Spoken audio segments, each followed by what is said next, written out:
Now it's working. Okay, so the suspect, this might be the problem, this one. Okay, the sensor, this leads, maybe it's one of this is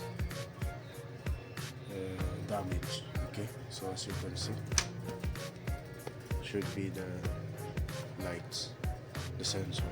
When I like this, the camera will trigger and it will pop up on the screen.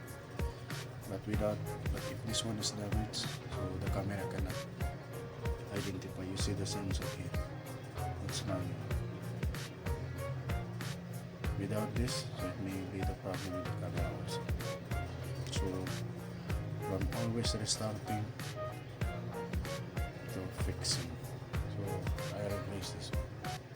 Done.